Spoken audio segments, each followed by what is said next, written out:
Asiatic Minds Online School is offering a full educational curriculum, including history, social studies, and family lore classes, where students not only develop their skills, talents, and abilities, they also learn the importance of exploring their own family history.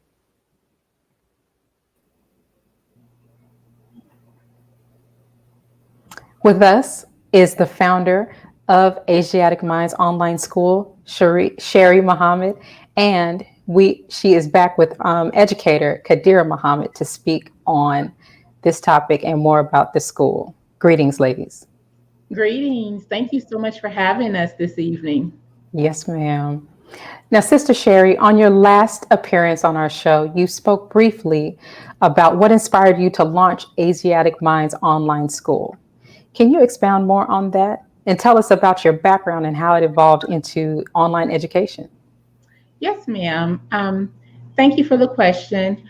I believe that I did share about my children the last time that I was on the show, Yes. that they are the main reason for Asiatic Minds, for me, for developing into a school.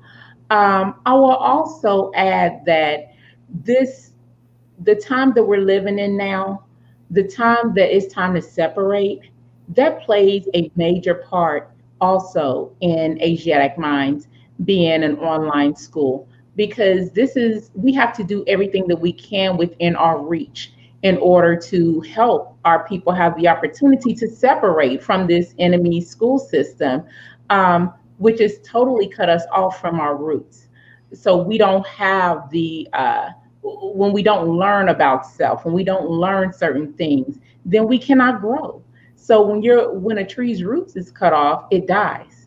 And so Asiatic Minds, this is our opportunity to do our part in helping to free our people, our nation, and it's time for separation. So this is for me. This is right on time, and I've heard that echo through so many people who I've talked to about the school, that this is just happening at the right time for us. Right. Now, as public institutions have banned the teaching of many historical facts, including critical race theory in their schools, will Asiatic Minds students be taught the true history? Absolutely. Absolutely. Asiatic Minds is based in the teachings of the Most Honorable Elijah Muhammad. That's the truth. Point blank. Master Father Muhammad came and gave him the truth. And that's what is going to be the basis of Asiatic Minds. And so we don't shy away from the history. History is, how does the saying go? The truth will set you free. Yes. That is absolutely correct. So, truth will be taught so that our children's minds can be set free from the trappings of this world, that we can see beyond the structure or the box that this world tries to put us in. So, absolutely, the truth will be taught in every class. Right. Now, Sister Khadirah, as an Asiatic Minds family lore teacher, why do you think it is important for students to explore, collect, record, learn, and ultimately understand their family history? What a beautiful question. I believe and think that it is important to collect family history because Black people, when we hear or talk about our family, it is not normal that we talk about the goods or the positive history. So, with family lore, when I teach the class, the importance of it is to learn the positive side of the family, learn what makes you you, because I believe when it comes to family, you're not here by yourself. Your family, everybody from the past, they all put a little piece of them in you, and then that goes on for the next generation. And so I believe it's very important to collect family lore. Yes. Yeah. Can exploring and preserving family histories help change perceptions about the family? Of course, I believe that is very true. Reason being, because when you learn about more history about your family, you create this different picture that what that wasn't painted before. So yes. Yes. Now, Sister Sherrie, can you give us an example of how the Supreme Wisdom's lessons will be incorporated into classes such as history and social studies? Yes, ma'am. So for each one of those classes, I definitely do leave lead way for the instructors of the class to pull in that supreme wisdom as they see fit and how they want to incorporate it in the lessons that they are planning. But I can say that definitely for that Islamic studies piece, I'm a co-teacher on the Islamic studies piece with Sister Muhammad, and we definitely will be pulling in English lesson number C1, some recitation pieces, actual facts, student enrollment going into Lost Found Muslim lesson number 1. And having those memorizations for our children, but then also having an opportunity to discuss and see how they are processing that information as well. Oh, beautiful. Sister Khadirah, can you give us a few examples of the resources and the tools that students in the family lore class can utilize to gather information about their family history? Yes. So actually, before I took this class when I was in high school, and the main tool that we used was ourselves, talking to our first parents and getting information on both sides. And then, if you don't really want to talk to your family and do more independent work, we live in a modern time. So we have Facebook, Ancestry. So you can go to your Facebook pages of your family members and pull pictures and quotes. And you can even ask, if you don't have their number, message them on these various apps and get more information about family lore. So, Can you share with us some of the reactions of the students as they have begun to learn more about their own family history? yes. So the reactions have been very eye-opening. They are like, oh my God, I didn't know this about my family. And I feel when you learn more about your family history, it brings the family together because you are now discussing old family stories, things that bring joy to the family. And so the reactions have always been positive. Oh, perfect. Now, Sister Sherrie, are history and social studies classes a core part of the Asiatic Minds online core curriculum? Yes, ma'am. And I would say it's one of the unique pieces as well, because the way the history and social studies is one class, and the way that that will be laid out and taught is much different from what you're going to find in any other school, because it is definitely coming from the teachings of the Most Honorable Elijah Muhammad.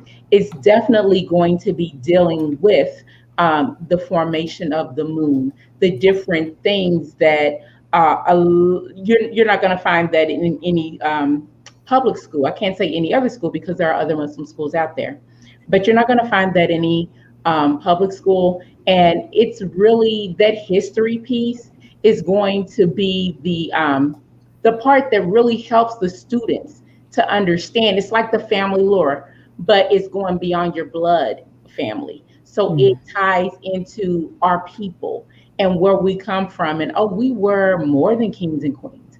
We were gods. We were gods. Can't say goddesses because the minister corrected us on that. We were gods, whether you're female or a male. So it is something that that history is so rich.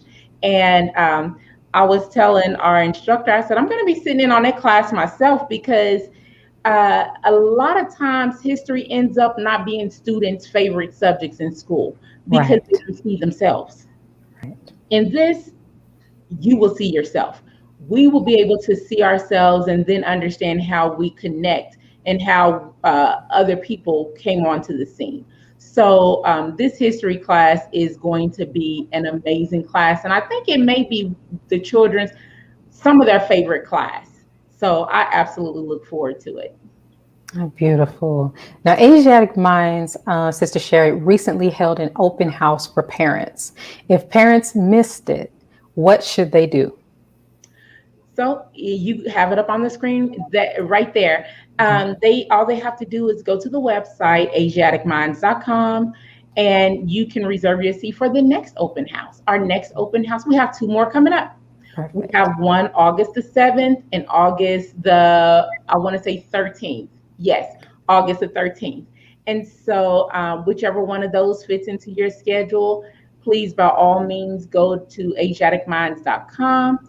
Go ahead and reserve your spot. And also on the website, you have the opportunity to send me an email, as well as there's a phone number there that you can reach out and call should you have questions and you just don't want to wait till August the 7th. Right. Here, and that's absolutely fine.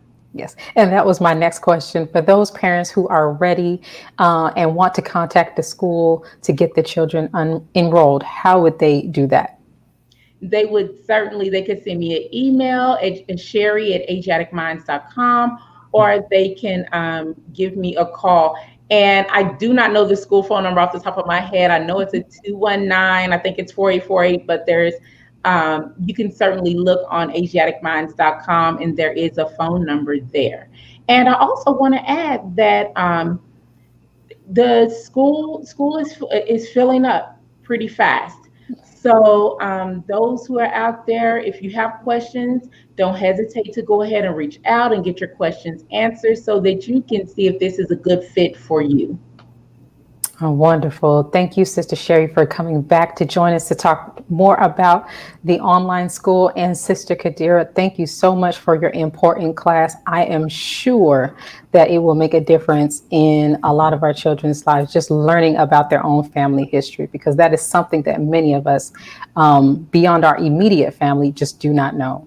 Yes, ma'am. And thank you so much, Sister Rosalind, for having us. And of course, as always, thank you to the Honorable Minister Louis Farrakhan. Were it not for him, I would not be sitting here today. And so I want to thank him and his family as well. Yes, ma'am. Thank you. Let's pause for announcements from our sponsors. Coming up, weekly contributor Dr. Akili Muhammad will discuss the latest news in the COVID pandemic and the best way to produce an adequate immune system. We'll be right back. Be a part of the force that powers truth in journalism. Go to nnvnews.com/donate.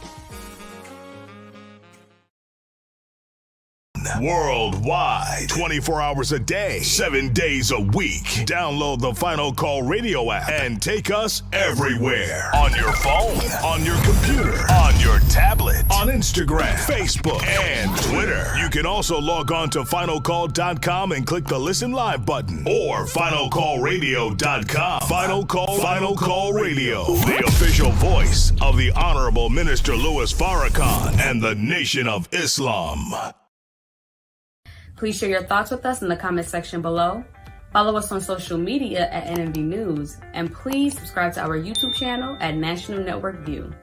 I am Anissa Muhammad with nnvnews.com.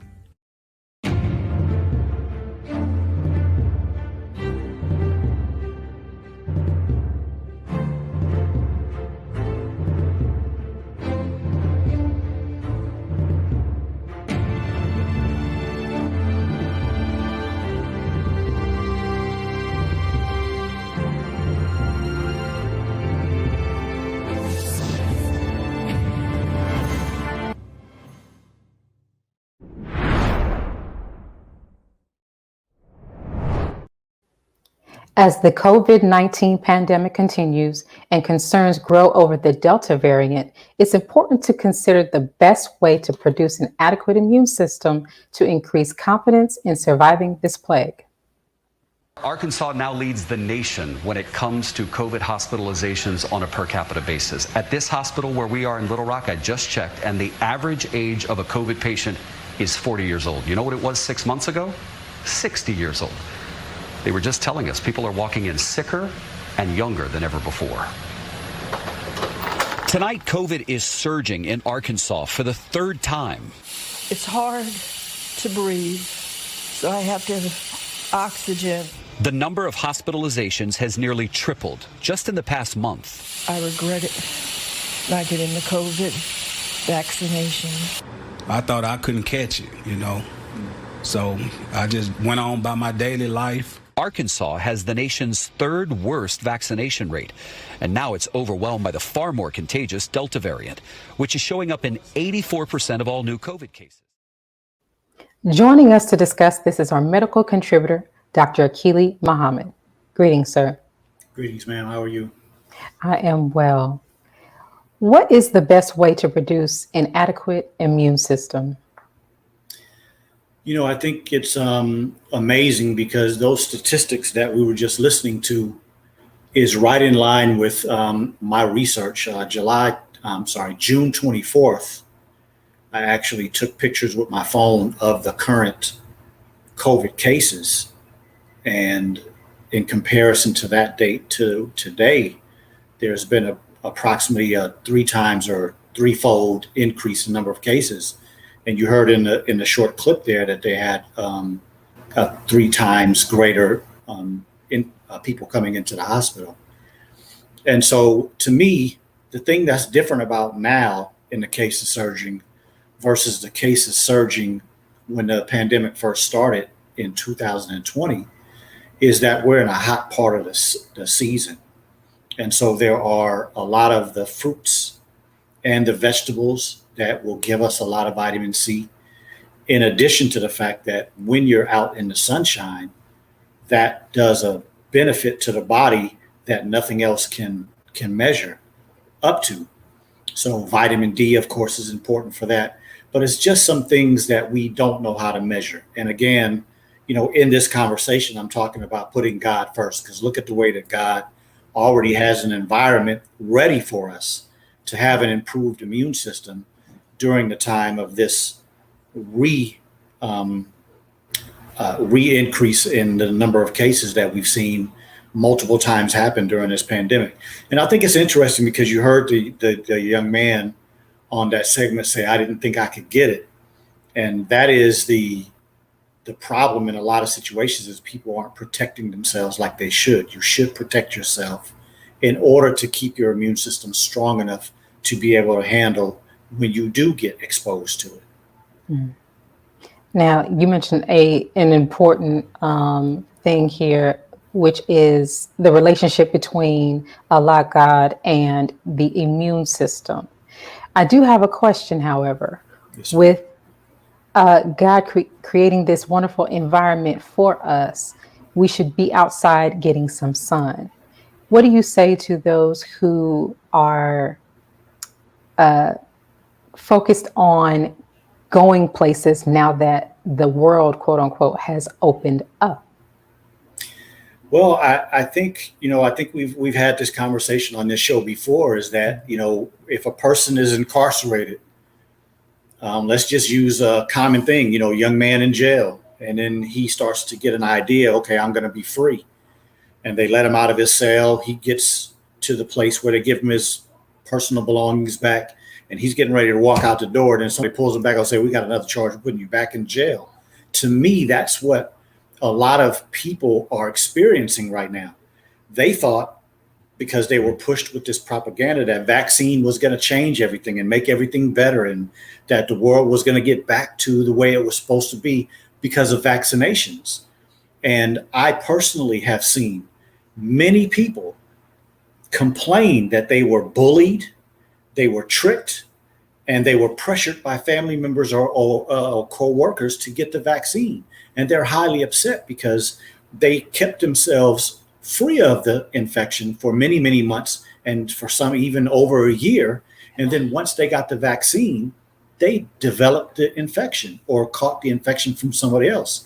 And so the reports out here that there's a small number of breakthrough cases, I think is very inaccurate, because there's so many people that are so disenfranchised with the whole vaccination reality that they're not going back to report, and they're not going to report. They're just frustrated. So they're trying to find another way. And so I think when it really comes down to it, there's going to be a lot of anger in people that are going to have to re-confine themselves because these cases are going to go back up. And I haven't seen very many people that are vaccinated that are confident that they can make it through these times and not be concerned about getting reinfected. Right. We've heard a lot about comorbidities. What do comorbidities have to do with the immune system? Well, I would say a good analogy would be if any of us that are listening have the ability to, let's say, be confident to protect yourself in a situation of potential harm, right? Like we saw earlier about this lady that was in the Victoria's Secret store. She tries to attack somebody, and then when she either was intimidated or realized that she wasn't going to do what she thought she was going to do, then she tried to play the victim. But imagine you were in a situation like that, but it's 3 or 4 strong women if you're a woman, or 3 or 4 strong men if you're a man.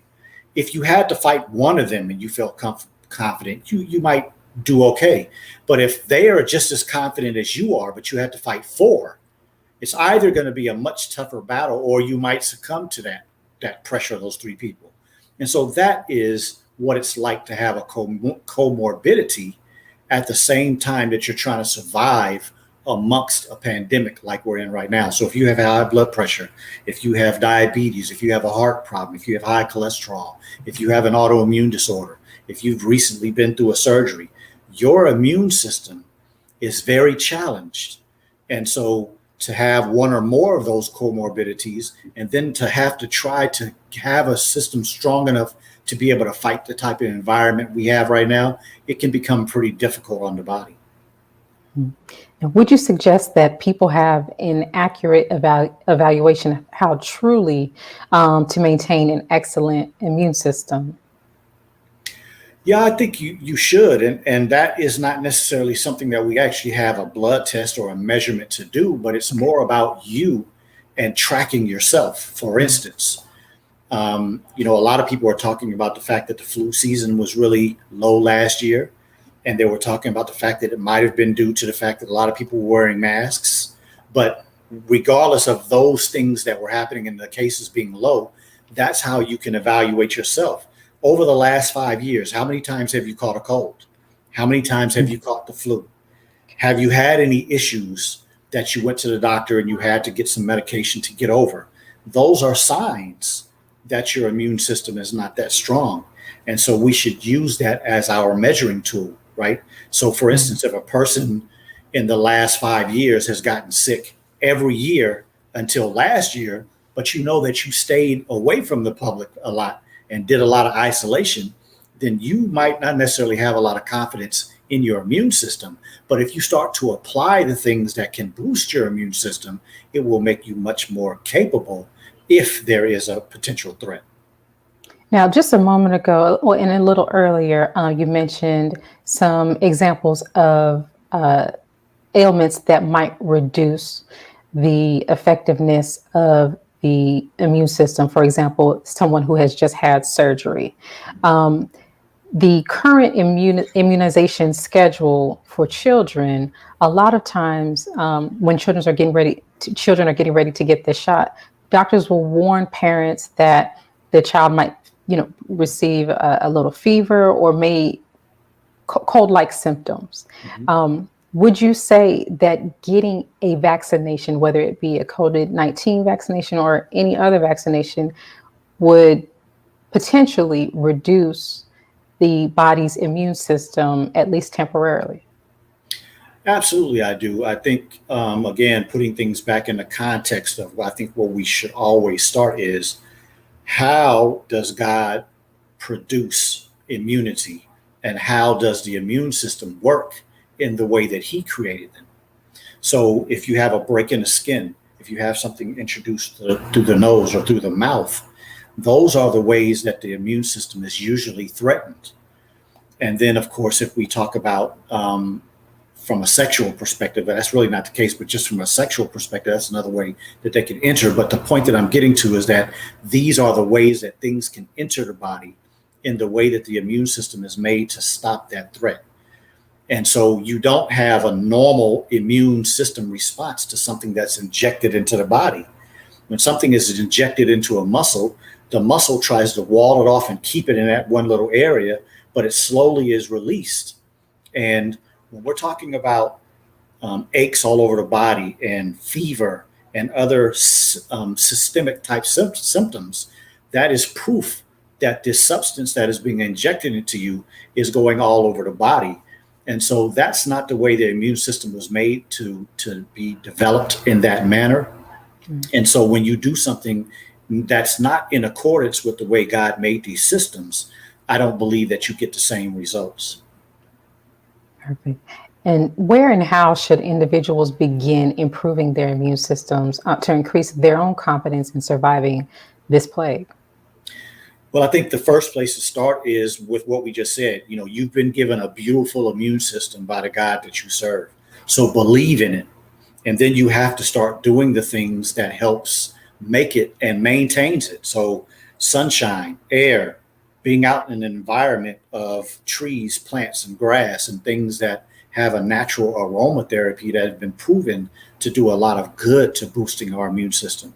And then when we're talking about foods, we're talking about vitamin C rich foods, vitamin D rich foods, honey as a sweetener, making sure that we're eating good amounts of fruits and vegetables. I would say that we should never sleep on that navy bean. The navy bean is excellent for the immune system.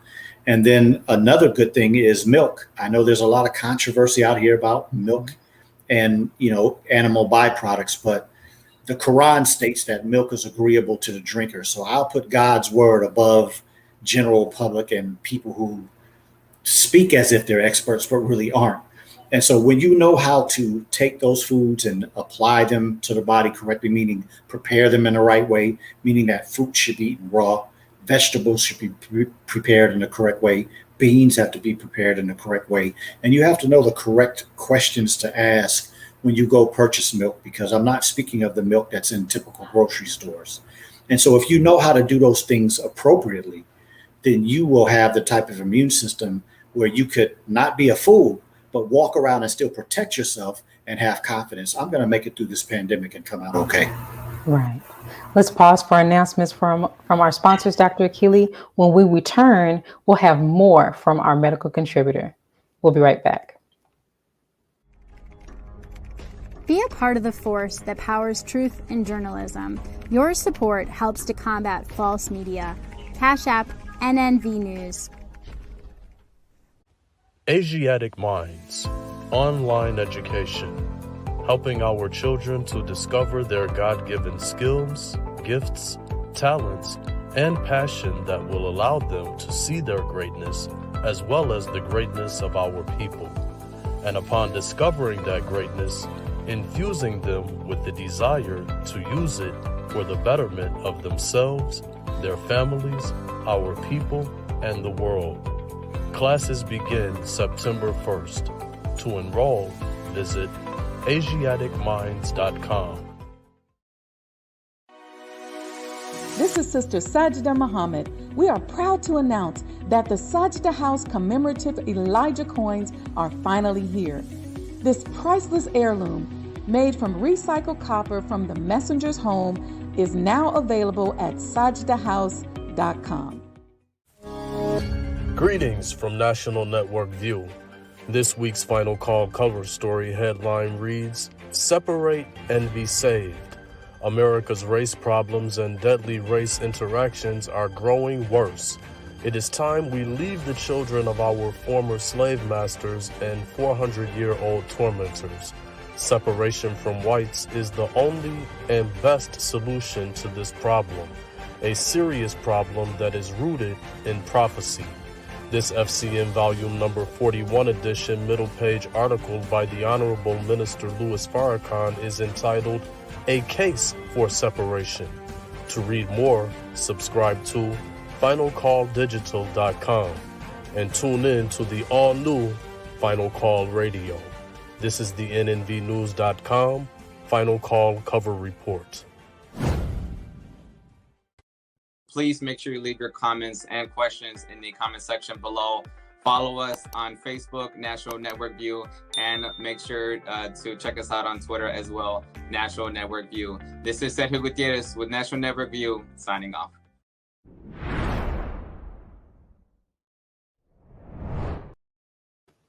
To continue the discussion regarding the latest on the COVID pandemic, with us is Dr. Akili Muhammad. Greetings again, sir.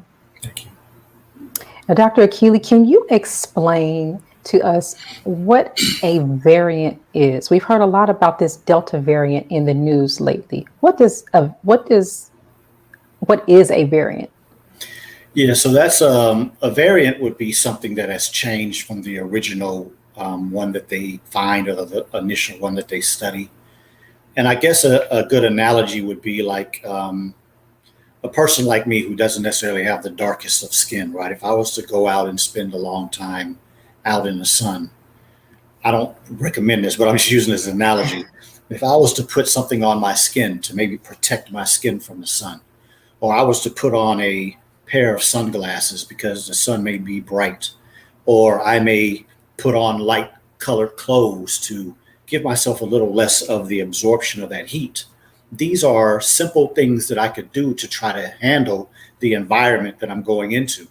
And so that's what viruses, bacteria, and other germs do. Specifically for this discussion, speaking of a virus, they can do small things to try to help themselves survive in an environment that may be trying to attack them or trying to actually kill them altogether. And so anything that changes from the original perspective is a variant, or what we can call I'm forgetting the other name, but so once it changes, then that now is something different, a little different, same family, but has a little different ability to survive. And then of course, sometimes that situation could be just the opposite. An analogy could be like if I left the house and I don't have a hoodie, or I don't have a long sleeve shirt, or I don't have an umbrella, and I get somewhere and it just starts to rain real hard and I wind up, slipping on the ground, or getting in a situation where I get so much water I'm drenched and I mess up my phone or other things like that. So a variant can also be one that's weaker, or one that has been damaged and doesn't have as much strength as the original virus that was detected. And so those would be how I would use those analogies to explain what a variant is. I pray that makes sense. It does. Is this pandemic, in your opinion, is this becoming a pandemic of the unvaccinated, like the news is reporting? Yes, I think the push for people to get vaccinated is so strong right now that nothing else is even being considered. And so when we look at social media, anybody that says anything just to present another perspective is marked, is edited, is censored. And unfortunately, we're looking at ideologies from all over the world, all different countries, that are speaking to the unvaccinated as the problem. I mean, literally, I've seen in the last week stories from doctors around the country saying that people that are not vaccinated are where these variants are landing, and that's how they're becoming variants. Well, you don't have any proof of that to make those type of claims.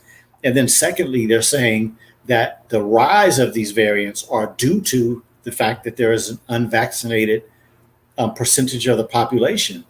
Well, it's kind of hard to take this as any truth when we're looking at right now as an average, we're right at 50% of the entire world.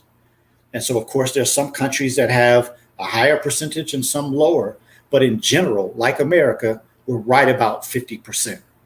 And when we're looking at 50% of a population of the entire world being vaccinated, in some countries we're talking about 50% and other up. And let's kind of keep the conversation to the countries that have large populations. The majority of the large population countries have high immunization rates, but yet these are the same places where a lot of the cases are increasing. And so the argument that vaccinations is going to stop the rise of this pandemic, it just doesn't have any validity, because the numbers don't equal your statements that it's the vaccinated that are causing the problem. It doesn't make sound science the way that they're speaking.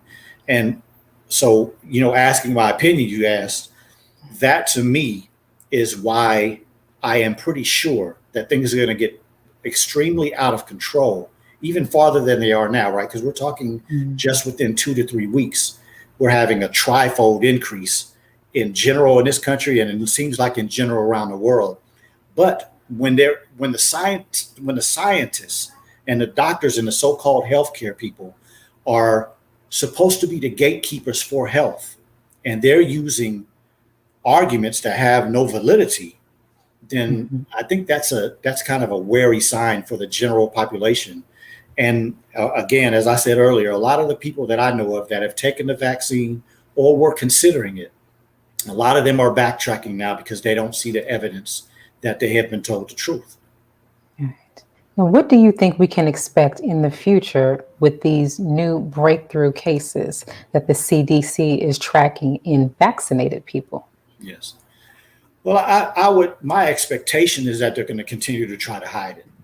They're going to continue to try to use deceptive information and say that it's a small percentage of breakthrough cases. Well, if the numbers keep rising the way they are, at what point can you continue to blame the unvaccinated? Because if unvaccinated people are the cause, then that means this should be spreading amongst the unvaccinated. And as they keep saying that the vaccinated are protected from getting severe illness, and so they have mild cases and they're getting over it, they're not being hospitalized, well, that information is going to eventually have to come out because, as I have reported before, the doctors that I know of and the healthcare workers that I know personally around the country are not saying the same thing that the news is reporting. And so the information is going to start coming out because the people that are in the emergency rooms, in the ICUs and the hospitals around the country, they're the ones that are doing the note taking. They're taking the histories when these people come in. And so if the information is coming from the grassroots people around the country in the hospitals are saying that, man, it's the majority of vaccinated people that are coming in that are really sick, or vaccinated people seem to be the majority of what we're experiencing, then we're really going to have a complete and total dysfunction in people that have either taken the vaccine or are believing that the vaccine is going to have some benefit for us long term. Now, recently, as it's been reported in the news, Jovenel Moise has been assassinated. Haiti was a country that had a fairly low number of cases to begin with. Now that the president has been assassinated, 500,000 or so doses of a vaccine has been sent to the country. Yes. Would you say that Haiti would be an important country to watch as a gauge to find out whether or not the vaccines either work or are essentially causing a spike in COVID cases? Absolutely. I will be watching Haiti very closely. I have been watching Haiti and other countries very closely because there have been some countries that I have noticed throughout the entire pandemic have never had any high numbers. They've always been down at the bottom. And Haiti has been one of those countries. And I, like many of you, have seen the coup or the destruction of, or the killing of the current president, which, you know, there's so much strife happening in Haiti that we really don't know what the truth is. There are too many reports that are conflicting each other. And a lot of times in those type of situations, you need information that's coming directly from the people in the country, which to me has been difficult to find. But yes, I will be paying attention because I'm expecting after a year and a few months of this pandemic, if Haiti's numbers start going up after this vaccine campaign, then that to me is going to be proof of my concerns in that the vaccines actually lead to the spreading of the disease, but also the kind of dampening of the immune system so that the disease can continue to be spread. Yes, I'll be watching that very closely. That's an excellent point.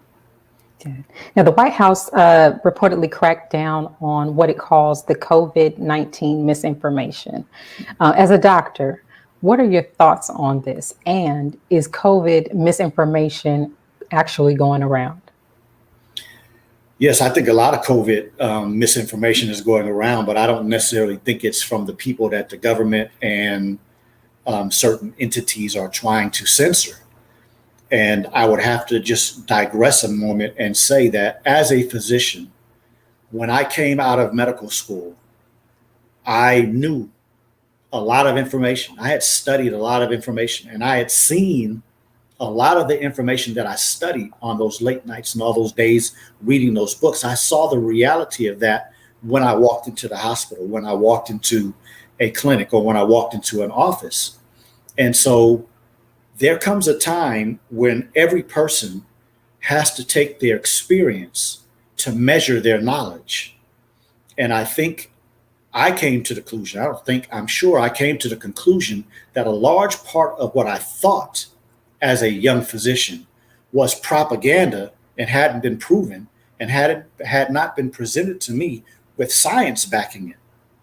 And so that to me is the problem right now, is that we have a lot of people in particular situations that have influence over the public. I'm talking about doctors, healthcare workers, nurses, people in hospital organizations, and then people that trust these people in certain political realms or just influential aspects over communities. And misinformation is being spread by them because all they're doing is taking what certain people are saying or what doctors are saying, and they're just running with it, not stopping and thinking about it, not stopping and thinking about your own experiences, and not stopping to think, does this really make sense when I look at the true science that's supposed to undergird this information? And so it's just a matter of time, I believe, that we will start to see all of these lies start to unravel, and the people are going to see who was and who is telling the truth. Right. Now, Dr. Akili is our weekly medical contributor, but he also runs the Ultimate Wellness Group. Dr. Akili, what will you be speaking about on tonight's episode of the Ultimate Wellness Group? Well, interestingly, I'll be talking about the same subjects that you, from the questions you asked me. I'll be talking about keeping our mind state strong, and then doing the activities that will help keep our immune systems strong, and then talking about the things that we can do to make sure that even if we don't feel 100% confident, the things that we can do to maintain having some confidence that we're going to come out of this pandemic better than we came into it.